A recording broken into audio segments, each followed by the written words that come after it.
ప్రభుకి స్తోత్రాలు. ప్రభువు మనకిచ్చిన ఈ గొప్ప తరుణాన్ని బట్టి, అవకాశాన్ని బట్టి, ఈ గొప్ప సమయాన్ని బట్టి ఆయనకు స్తుతులు స్తోత్రాలు సమర్పించుకుంటున్నాను. ప్రభు నామంలో మీ అందరికీ వందనాలు తెలియజేస్తున్నాను. పిల్లరా, మనిషికి ఆత్మరక్షణ ఎలా కలుగుతుంది? ఆత్మరక్షణ కోల్పోకుండా ఉండాలంటే ఏం చేయాలి? ఏమండి, ఆత్మరక్షణ ఒకసారి పొందుకున్న తర్వాత మరలా పాపం చేసిన ఆత్మరక్షణ కోల్పోరా అనే అంశాలను మనం రక్షణ సిద్ధాంతంగా మనం ఈ విషయాలు బైబిల్ బట్టి ఆలోచన చేస్తే పిల్లరా, అపోస్తలుల కార్యం 4:12 యేసుక్రీస్తు నామంలో తప్ప మరి ఏ నామంలో కూడా రక్షణ లేదు అని రాయబడింది. అంటే యేసుక్రీస్తు వారిని విశ్వసిస్తేనే ఆయనే నిజమైన సృష్టికర్త అయిన మన పాపములను క్షమించే దేవుడు మన కొరకు ఈ లోకానికి పేదవానిగా కన్య గర్భంలో సామాన్య మానవునిగా జన్మించి సిలువలో తన రక్తం కార్చి ప్రాణం పెట్టి మరణాన్ని జయించి 3వ దినాన్ని లేచాడని విశ్వసించకపోతే ఏమండి, రక్షణ రాదు. అలా విశ్వసిస్తేనే రక్షణ వస్తుంది. కనుక ఆత్మరక్షణ పొందాలి అంటే ప్రతి మనిషి ఖచ్చితంగా యేసుక్రీస్తు వారే ఆత్మల రక్షకుడు అని విశ్వసించాలి. సో ఆయనే ఆత్మలకు రక్షకుడు. మన ఆత్మలో దేని నుంచి రక్షణ? మన ఆత్మ లేదంటే మనం నిత్య నరకానికి లేదా అపవాది స్థలానికి, అపవాదితో పాటు వెళ్ళకుండా, ఏమంటే అపవాది యొక్క శాశ్వతమైన నివాసానికి వెళ్ళకుండా ఉండాలి అంటే, దేవునికి సన్నిధికి వెళ్ళాలంటే, దేవునికి శాశ్వత దూరం కాకుండా ఉండాలంటే ఖచ్చితంగా మనం యేసుక్రీస్తు వారిని నమ్మాలి. ఏమండి, అప్పుడే మన ఆత్మ రక్షణ పొందుతుంది.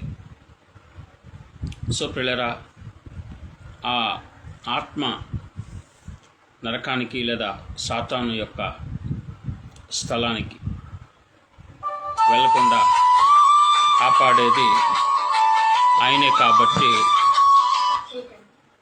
ఏమండి, మత్తయి సువార్తలో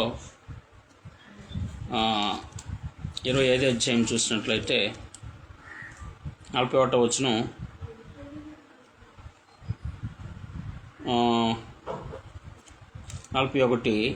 అపవాదికిని అప్పుడు ఆయన ఎడమవైపు ఉన్నవారిని చూచి శపించబడిన వారులారా నన్ను విడిచి అపవాదికి వాని దూతలకు సిద్ధపరచబడిన నిత్యాగ్నిలోనికి పొండి. నిత్యాగ్ని ఎవరి కోసం సిద్ధపరిచాడు దేవుడు అంటే అపవాదికి వాడి అనుచరులకు సిద్ధపరిచారు. అయితే ఎవరైతే మరి శపించబడి దేవునికి వ్యతిరేకంగా ప్రవర్తిస్తూ అపవాది అనుచరుడిగా మారిపోతారో అలాంటి వారు కూడా, అలాంటి మనుషులు కూడా వాడు ఉండే ఆ నిత్య స్థానానికి, నిత్యాగ్నికి వెళతారు అని ఈ వచనం తెలియజేస్తుంది. సో దాని నుంచి, ఆ నిత్యాగ్ని నుంచి, అపవాది యొక్క స్థలం నుండి, అపవాది చెర నుంచి, అపవాది సన్నిధి నుంచి మనల్ని రక్షించటానికి, అంటే మన ఆత్మను శాశ్వతంగా ఆయనతో పాటు నిత్యము జీవింప చేయటానికి ఈ లోకానికి యేసు ప్రభువారు వచ్చారు. సో ఆయన వలన మాత్రమే మన ఆత్మలకు రక్షణ. ఏమండి? సో ఆ దేవుని వాక్యము యేసుక్రీస్తు వారే. మన ఆత్మలను రక్షించుటకు శక్తి కలిగిన వాడు యేసుక్రీస్తు వారు. కనుక ఆయన్ని విశ్వసిస్తేనే ఏ మనిషి ఆత్మ అయినా రక్షింపబడుతుంది. ఇది నమ్మిన వారికి రక్షణ. ఇలా నమ్మని వారు యేసుక్రీస్తు వారిని తమ రక్షకుడిగా, తన దేవుడిగా అంగీకరించని వారు అపవాదితో పాటు నిత్య నరకానికి, నిత్యాగ్నికి వెళ్తారు. ఏమండి? సో రక్షణ అంటే ఏంటో చూసాం, రక్షణ ఎలా పొందాలో చూసాం. సో యేసుక్రీస్తు వారి నామంలో మాత్రమే రక్షణ, మరి ఏ నామంలో లేదు. అలా పొందకపోతే, ఆయన నామం నందు విశ్వాసం ఉంచకపోతే మనం అపవాది అనుచరులుగా, శపించబడిన వారుగా శాశ్వతమైనటువంటి నిత్యాగ్నిలోనికి అపవాదితో పాటు వెళ్ళిపోతాం. సో ఆ రక్షణ మనకు ఆయన వలనే కలుగుతుంది. ఆయన తిరస్కరిస్తే ఆ రక్షణ కోల్పోతాం. ఆయనకు వ్యతిరేకంగా ప్రవర్తిస్తే ఆ రక్షణ కోల్పోతాం. కనుక నేను యేసు ప్రభువుని విశ్వసిస్తున్నాను అని చెబుతూ పాపం చేసేవారు రక్షణ కోల్పోతారు. కానీ చాలామంది చెప్తారు, యేసు ప్రభువు నమ్మి పాపం చేసినా సరే రక్షణ కోల్పోరు.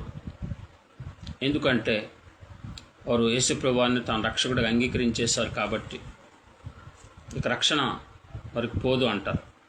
కానీ అది తప్పుడు బాధ. ఎందుకు అంటే పాపము, ఏ పాపం చేసినా సరే ఖచ్చితంగా రక్షణ కోల్పోతాం, నిత్య నరకానికి వెళ్తాం. ఎందుకు అని అంటే ప్రియులారా, పాపం వలన వచ్చేది జీతం మరణం. ఏమండి? మరణపు ముళ్ళు పాపం. కనుక పాపం చేశామంటే మరణములో ఉన్నాం. పాపం చేశామంటే రక్షణ కోల్పోయాం. పాపం చేశామంటే జీవమును కోల్పోయాం. పాపం చేశామంటే దేవునికి దూరం అయిపోయాం. అది ఏ పాపమైనా, ఎలాంటిదైనా సరే. కనుక మనం దాని నుంచి ఏమండి మరణకరమైన పాపము లేదా మరణకరం కాని పాపమని చెప్పబడుతుంది.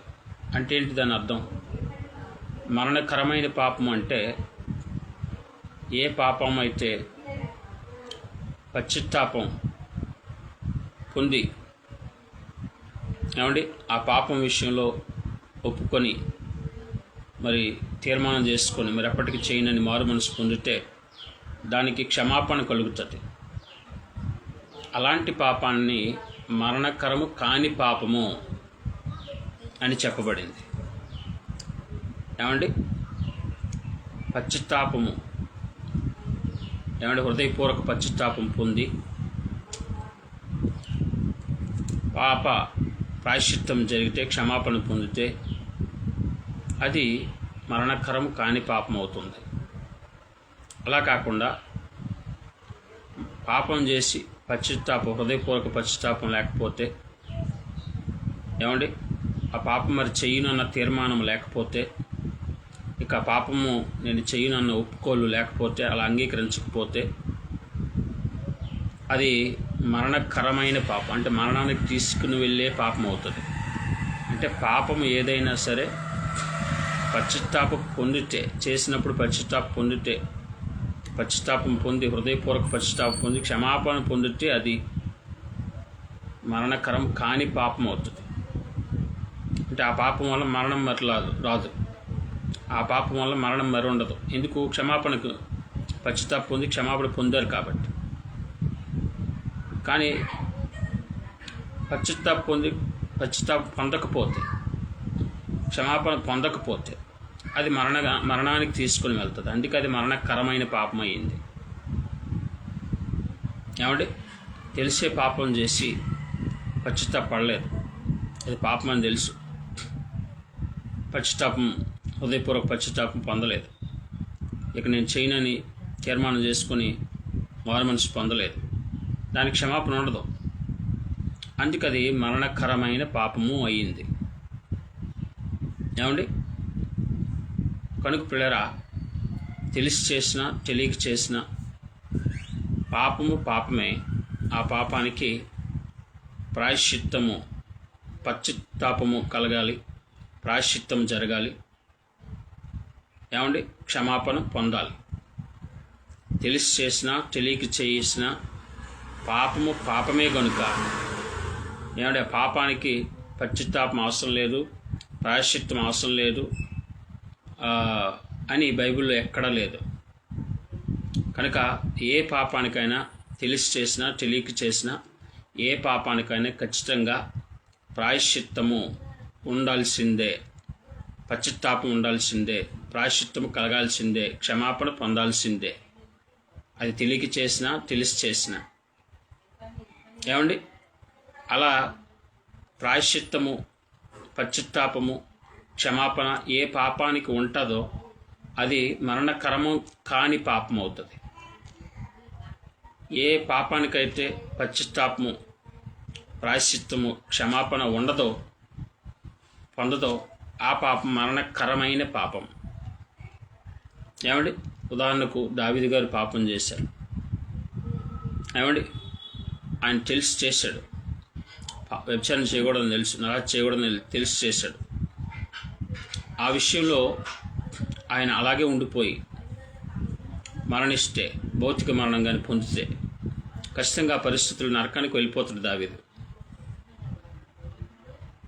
అయితే దేవుడు ఏ పాపం చేసినా ఆ పాపానికి వెంటనే శిక్ష వేడు, కొంత సమయం ఇస్తాడు, కొన్ని అవకాశాలు ఇస్తాడు వారు మనసు పొందడానికి. దాన్ని వినియోగపరుచుకోకపోతే ఖచ్చితంగా నరకానికి వెళ్ళిపోతాడు.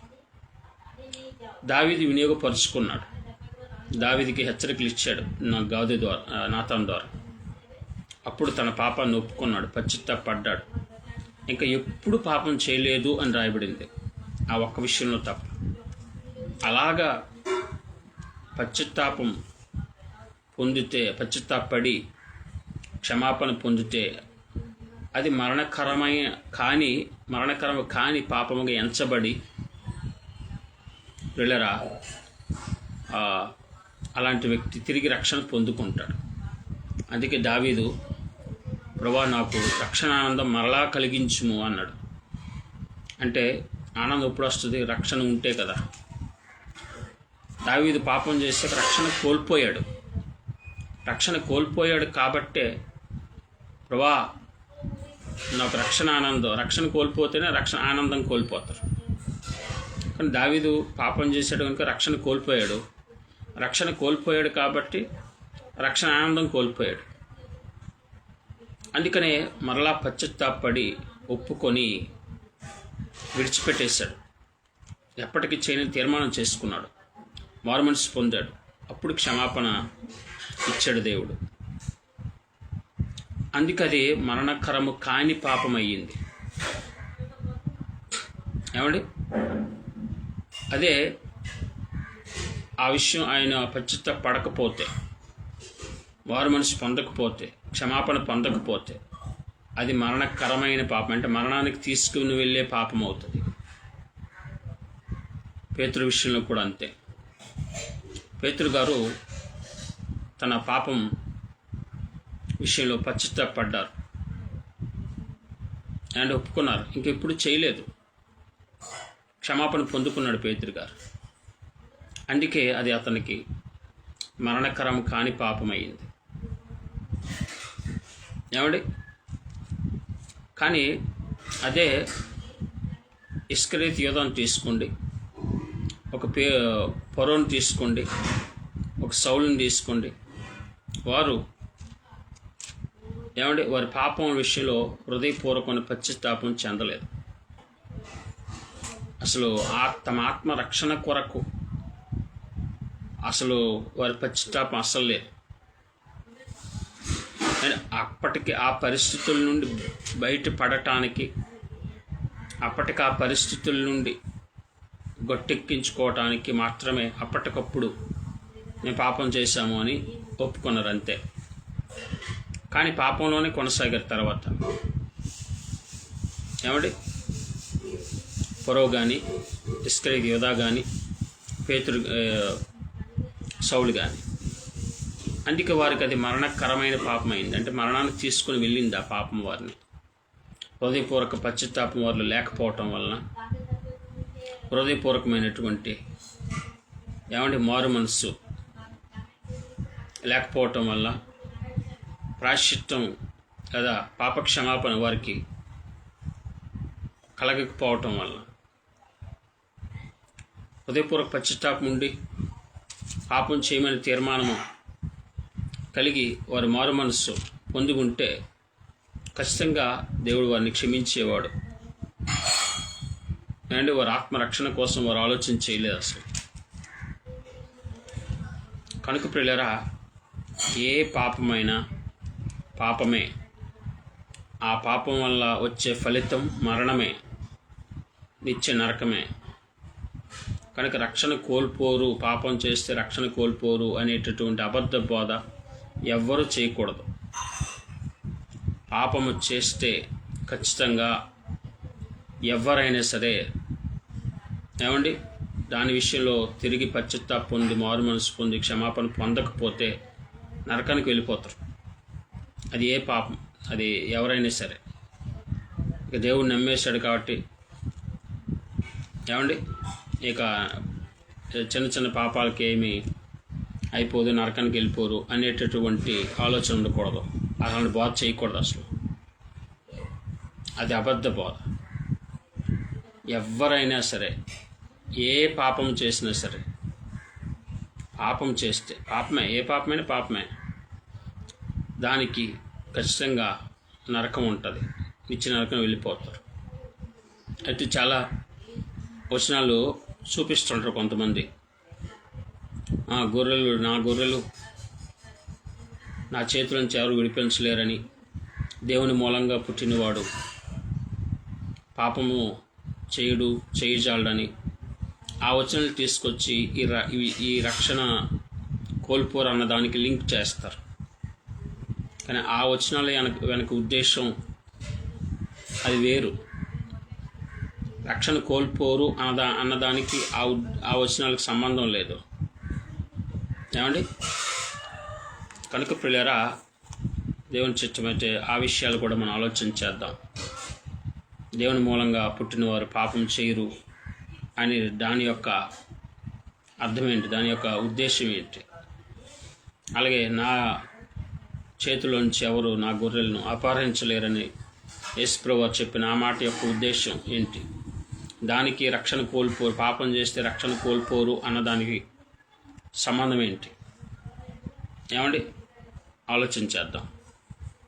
పిల్లరా, జాగ్రత్తగా ఆలోచించండి. ఈరోజు చాలామంది ఈ యొక్క బోధ, పాపం చేసిన రక్షణ కోల్పోరు అనేటటువంటి బోధ చాలా జాగ్రత్తగా, చాలా నెమ్మదిగా, పరిశుద్ధతకు దూరం చేయటానికి, పాపముకు ప్రజలకు దగ్గర చేయటానికి ఈ బోధ చాలా మంది మేధావులు చేస్తున్నారు. గొప్ప గొప్ప మేధావులు ఈ బోధ చేస్తున్నారు. వారు ఆ బోధ చేస్తున్నట్టుగా డైరెక్ట్గా చేయరు, ఇండైరెక్ట్గా చాలా ఈ వచనాలు కలిపి ఇలా చేస్తారు. అది చాలా నిశ్చితంగా మనం వాక్యాన్ని బట్టి పరిశీలిస్తేనే అర్థమవుతుంది. అందుకని ఈ విషయం నేను చెప్తున్నాను. కాబట్టి ఏ పాపం చేసినా, ఎవరు చేసినా రక్షణ కోల్పోతారు, నరకానికి వెళ్ళిపోతారు. ఇది తథ్యం. దానికి వేరే వచనాలు, కొన్ని వచనాలు చూపించి అది అలా కాదు అని బోధించకూడదు. కాబట్టి జాగ్రత్తగా మన విశ్వాసాన్ని కాపాడుకుందాం. విశ్వాసం అనేది, రక్షణ అనేది దేవుడిచ్చేదే. ఆయన కృప వల్లనే మనకు వస్తుంది. అయితే దేవుడు ఇచ్చేదాన్ని విశ్వాసం ద్వారా మనం పొందుకోవాలి. ఆయన అన్నీ ఉచితంగా ఇచ్చి నిలబెడుతున్న వాటి తీసుకోవాలి. రక్షణ అనేది కేవలం దేవుడు మాత్రం ఇచ్చేది కాదు. మన ప్రమేయం లేకుండా రక్షణ వచ్చేది.